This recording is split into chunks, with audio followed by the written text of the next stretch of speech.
Nous souhaitons montrer comment la lettre aux Éphésiens et celle aux Colossiens sont d'un seul tenant avec la grande vérité contenue dans la réalité de l'Église des premiers-nés, particulièrement en soulignant les paroles dans Éphésiens 17, afin que le Dieu de notre Seigneur Jésus-Christ, le Père de gloire, puisse vous donner l'esprit de sagesse et de révélation dans la connaissance de lui-même, c'est-à-dire notre Seigneur Jésus-Christ.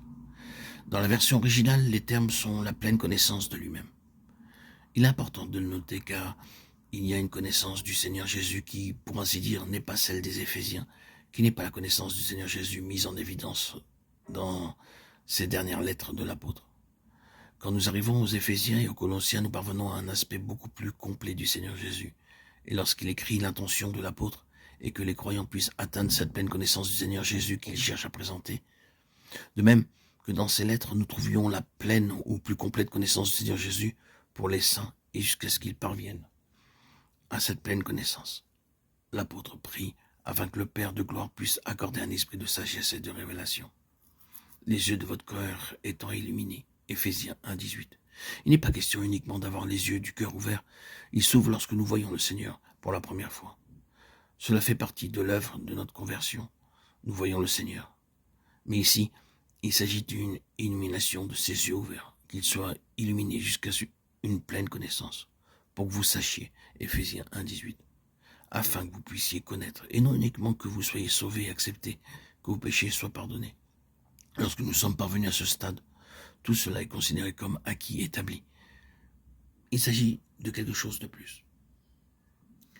Quelle est l'espérance de son appel? Éphésiens 1, 18.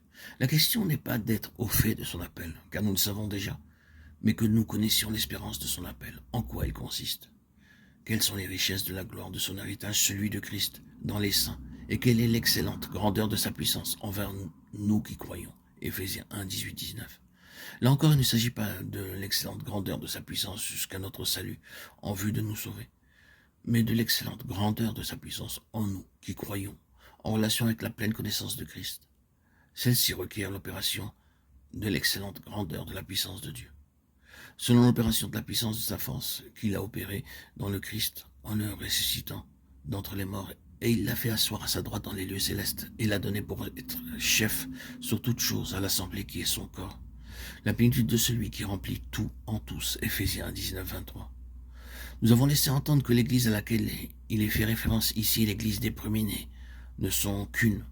L'église est surtout mise en évidence dans l'épître aux Éphésiens qui est, comme nous le comprenons de toutes les lettres, celle de l'église. C'est l'église des premiers-nés, celle qui, d'un point de vue représentatif, est en lien avec les Lévites. Alors que durant notre lecture, nous retournerons en arrière.